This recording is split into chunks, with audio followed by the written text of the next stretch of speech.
are watching Germantown Municipal Television, your source for everything Germantown.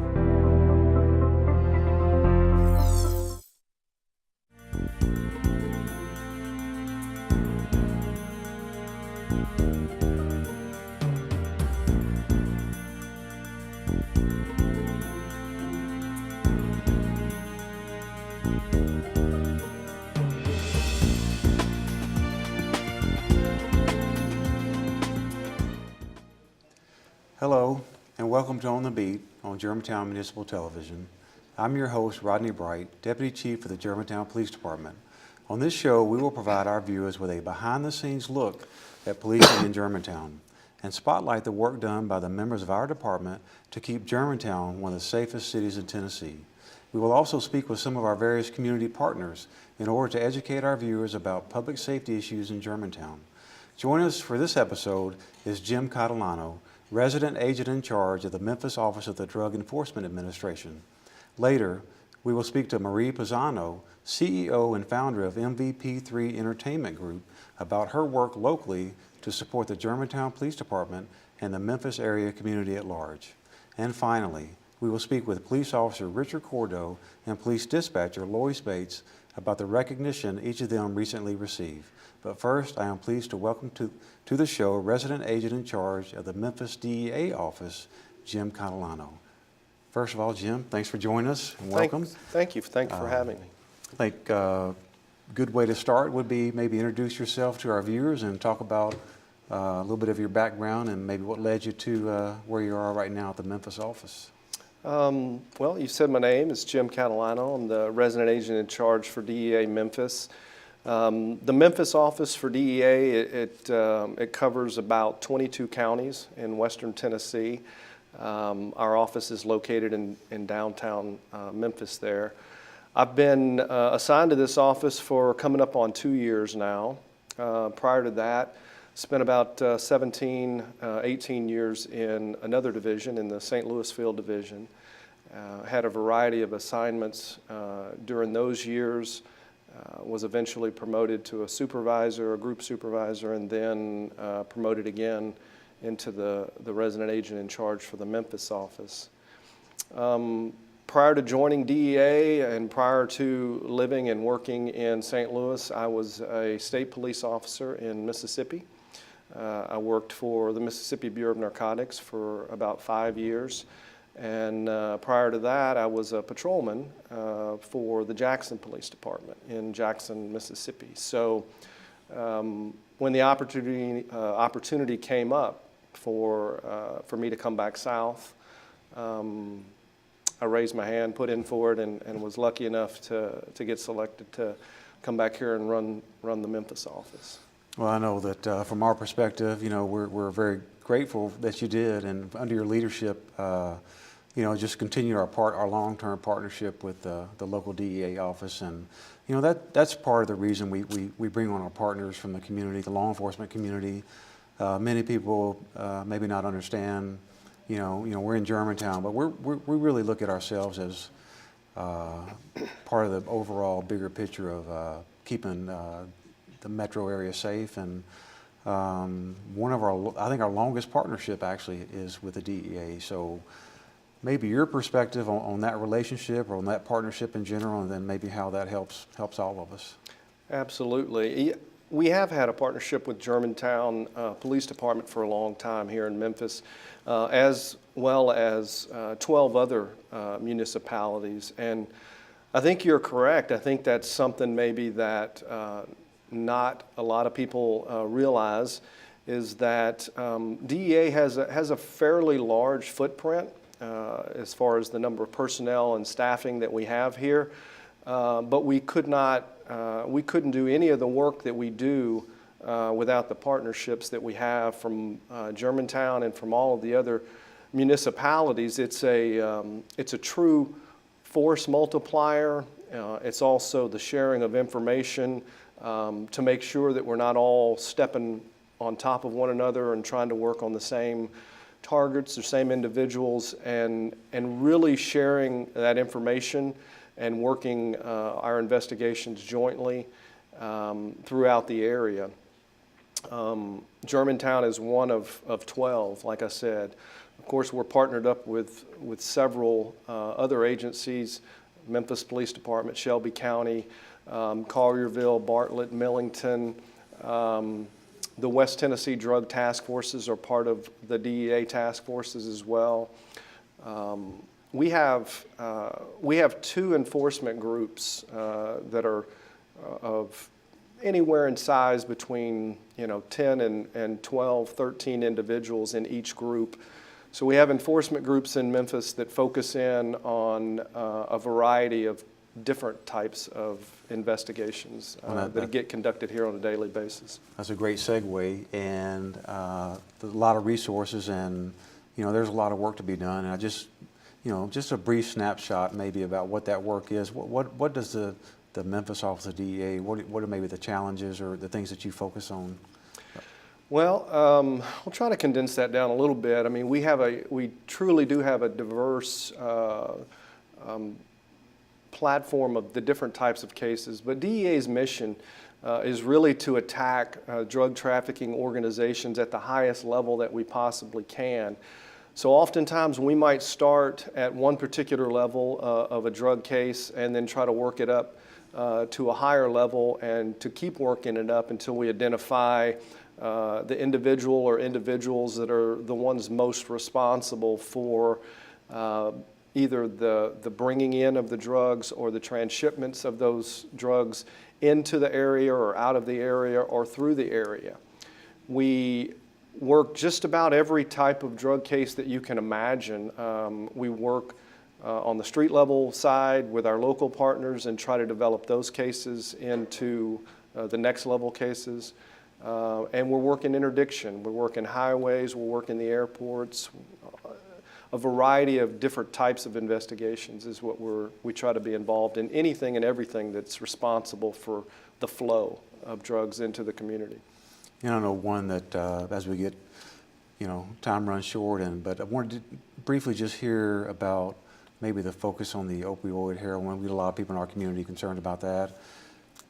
Speak about that just briefly, and then also maybe what we can do to help educate others about that. Well, clearly, I mean, there's an opioid problem in the United States, and Memphis is not excluded from that. And I'm sure you know the numbers of overdoses in this year alone in 2018 are up, somewhere around 17% up from last year. So it continues to be a problem. DEA as an agency continues to attack it on a multi-prong approach through enforcement. But we realize that we can't arrest our way out of this particular problem or a lot of problems. So education becomes a big part of that. DEA definitely has a role to provide. We are often asked to go out into the community and speak at schools and churches, a variety of different locations. And we're always willing to do that. I think it's important to bring some awareness to the signs and the things to look for of how it kind of works its way into our homes. And we would like to do that if people are willing to have us.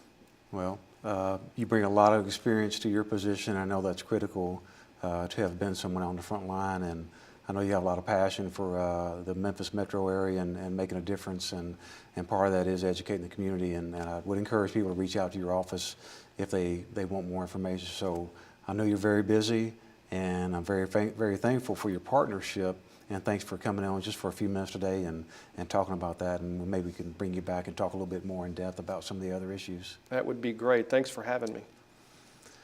It's time to take a short break. When we return, we will talk to Marie Pizano about her work in our community. Be back in a minute.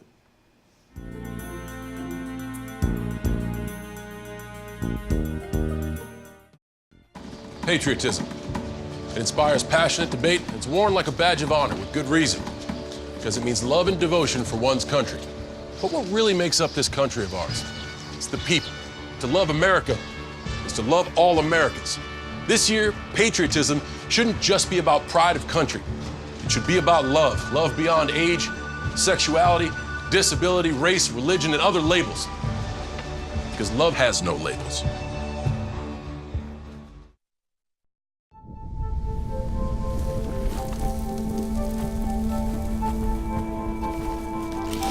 Eva Marie smoked 12,000 packs of cigarettes over 15 years.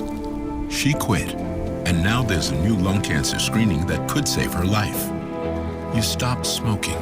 Now start screening.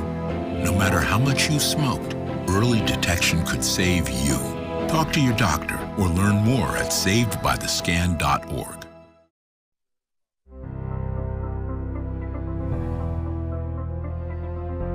You are watching Germantown Municipal Television, your source for everything Germantown. Welcome back to On the Beat. The Germantown Police Department receives tremendous support from our community. Joining us today is someone who does just that and more, the CEO and founder of MVP3 Entertainment Group, Marie Pizano. First, welcome to the show, and I should say on the front end, I'm a little intimidated having a professional from the entertainment business here, so thank you for joining us. And I thought maybe just for our viewers to open up, just give us a little bit about your background and tell us who you are. Well, thank you for having me on the show. And, well, as you mentioned, I'm Marie Pizano, CEO, founder of MVP3 Entertainment Group. MVP3 is film music community, and it is a film production, music publishing, talent management, all under one roof. Wow. Well, I guess we have some commonality there, and I feel like we're in the talent management a little bit in our department and trying to get the most out of our people. Yes. So one reason I wanted to have you come on today is you've been such a supporter of the police department for a long period of time and of the city, and specifically you've been involved in a program that has greatly shaped and provided a lot of benefit to our department. That's our Cop Stop program. So I've seen you at Cop Stops before, but we've got something coming up that is a little bit unique maybe you can talk about. Well, what we did was we partnered first with the Germantown Community Theater to bring in Hollywood here to do a master class and to provide free classes, thanks to our sponsors, to students who want to meet Hollywood actors on TV and get to learn the business and get tips. And so happened that we have Al Coronel, who is on the TV series SWAT, CSI, with Hugh Jackman and Logan. He always plays a detective or a police officer.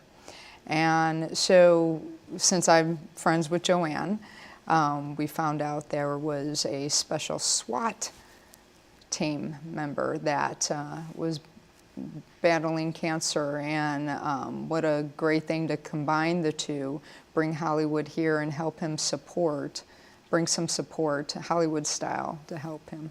Well, it's really exciting, and you're right. We with an officer going through a health issue and a battle, a little bit different from the day-to-day stuff of policing. So we look forward to that, and I know that's going to be a great draw and a great way to give back to that officer and to our department.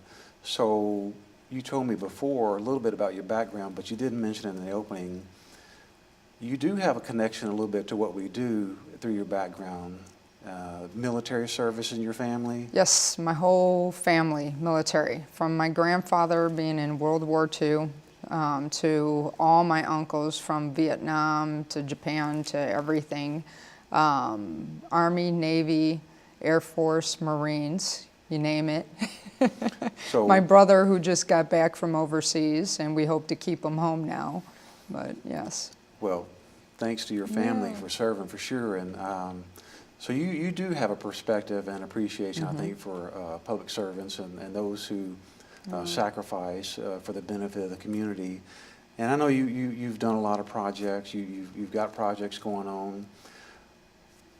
What is it that drives you to do the things that you're doing right now?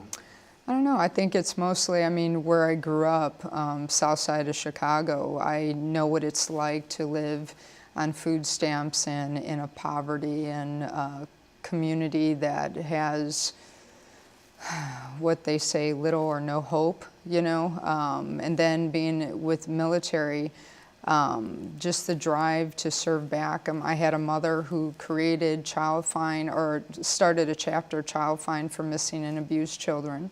And I think it was just, between all of it, coming here and seeing a need, seeing that, my theory, my motto is always, you got sticks, I got a match, together we can make a fire. And instead of being, creating problems, you try to create solutions. And I just heard the city being on a lot of boards and that help women and children. I've been on a lot of boards, and I saw a need for certain things. And my love for music and movies, my career was cut off at a young age, unfortunately due to a motorcycle accident. 280 stitches, but I'm still here, and moved here and helped other people's careers. So I see a need in the city to build. We should be thriving in the entertainment industry, and that's what I'm going to try to do, is help. That's fantastic perspective, and it's easy to see the drive and where that comes from. So, I mentioned earlier on about the support for the police department and the city, and we greatly appreciate that. We've got a lot of partners out in the community. But, being someone personally born and raised in Memphis, we get a little sensitive about, being a Memphian or from the Memphis area, about what we have to offer here, And I know that you certainly do a lot of things for the city of Germantown, but on a larger scale, you get involved in things in the larger community, and can you talk a little bit about that and maybe the goals that you're trying to achieve through that? Well, coming from, a family that serves, or even a mother that started, a chapter to help, she took a tragedy that happened to her as a child, and she, now is helping kids, in other words. And on a larger scale, and I think after you become a parent, you start to think a little bit bigger. And when, I'm sitting in a city trying to get involved anyway and being the outsider, you try to figure out ways how to get involved. But it's, I don't know, maybe it's my heart, maybe it's, but I see a need to bring up issues. And from everything that I've been through, what I call from barefoot to stilettos. It's not for sissies. It's a book I wrote, but if you're not part of a solution, you're just creating the problem, or continuing with the problem. And there's a need here.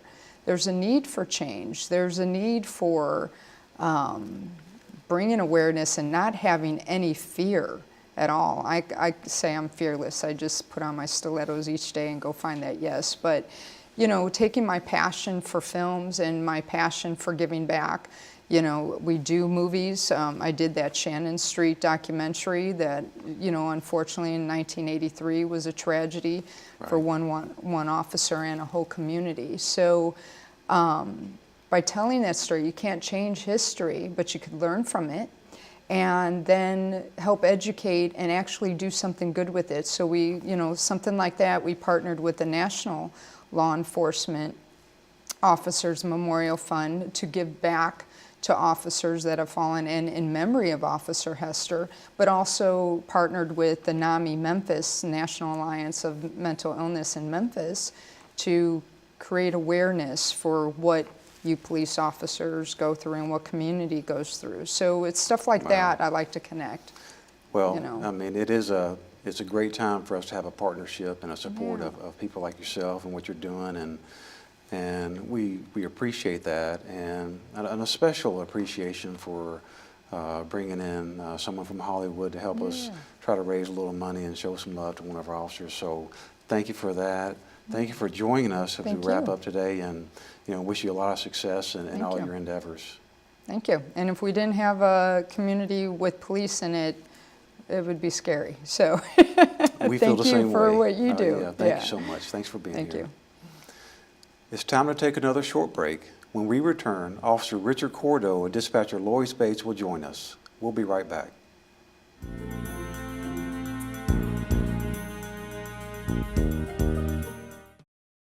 I'll be right back. Hi! You think you're probably sober? Yeah. but you're thinking about taking the back roads home, just in case. If you're probably sober, then why would you do that?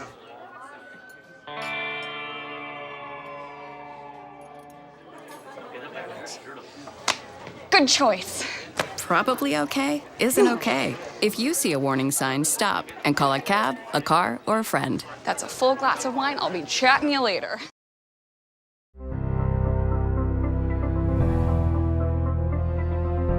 You are watching Germantown Municipal Television, your source for everything Germantown. Welcome back to On the Beat.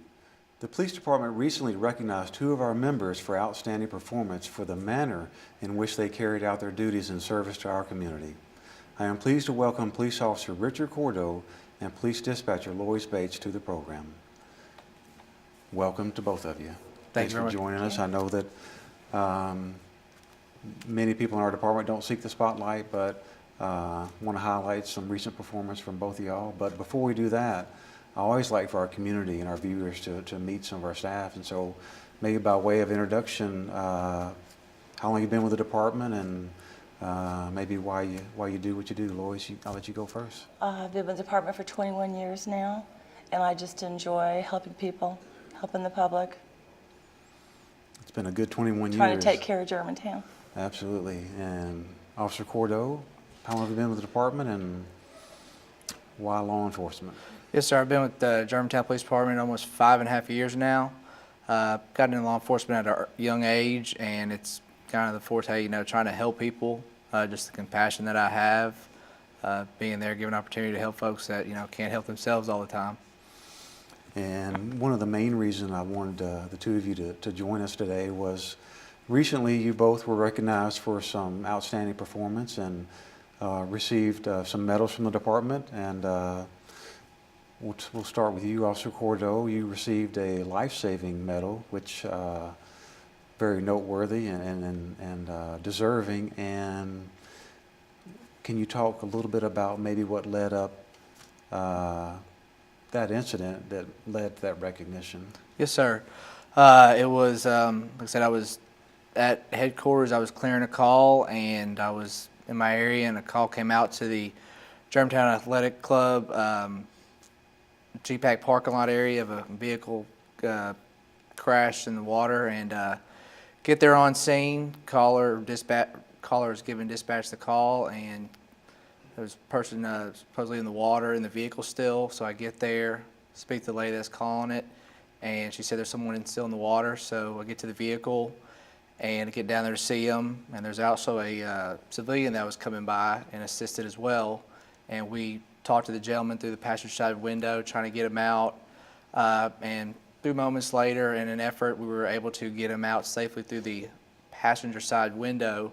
I was pulling him out, and the civilian was pulling me out, because when the vehicle's 3/4 submerged in water, it's kind of hard to get good footing and whatnot, and we were able to get him out safely, and the rest is where we're at now, so thankfully.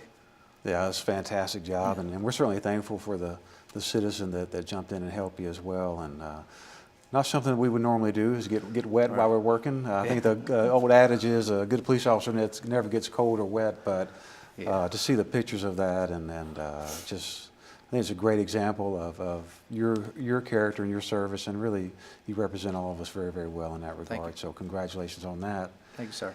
And Lois, on your end, maybe a little unusual at times for the dispatchers to receive medals and some recognition. It is, first time. In this way, but I know there was an incident that came into the communication center, and you all are the first point of contact, when someone calls 911, and it's critical that you all do your job very well. And I'd like for you to just maybe explain a little bit about what the situation was, and then maybe your role in that.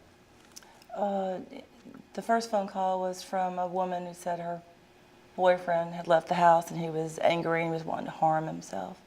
So we got the phone number, we began pinging his phone, finding out where he was, and he was in a park. And then he called 911 and I got him. and I talked to him on the phone and tried to talk him down and listen to him talk about his problems and why he wanted to harm himself and everything. And then when we were almost done, the police SWAT team got to their situation, took care of it. But I talked to him till they could get him. Yeah, I know that we have some officers on the scene that did a fantastic job as well. But when this department looked at that situation, it was just so critical. How your interaction with him just kind of set the tone and kept him calm and led to a positive outcome.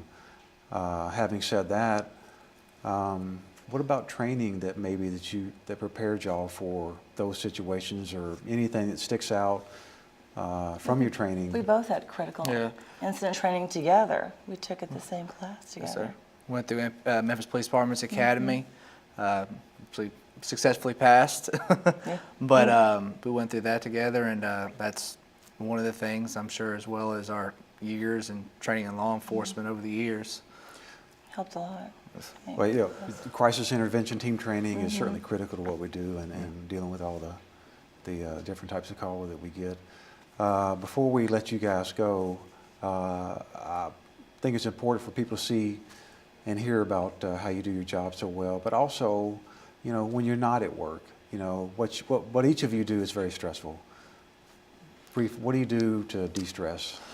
Basically just hang out, almost just about like any other guy. Watch sports, like to stay in shape, work out, being on the SWAT team, try to stay, full head around that all the time. But take it easy, spend time with my son Jackson and my family, wife Courtney, and just, try to take it easy to where, stay busy and try to digress and not do too much to be overwhelmed. Lois, real quick before we leave. Do a lot of working out to get the stress out. And I would be remiss not to recognize you for your 21 years of service. You're leaving us at the end of the year, so you're retiring, and on behalf of the department, I want to say thank you for that. Thank you, sir. And thank you to both of you for your service and for joining us today, and just the way that you go about doing your job and representing our department. Thank you. Thank you, sir. That's all the time we have for this edition of On the Beat. Stay tuned to us throughout the year as we spotlight public safety programs and partnerships and bring you interviews with the people who strive to make Germantown a safe place to live, work, and play. If you'd like more information on this show or any other show on Germantown Municipal Television, please visit www.gmtvonline.org. If you have questions about policing in Germantown or topics you'd like for us to discuss on the show, email me at rbright@germantown-tn.gov. We'll see you when On the Beat returns next month.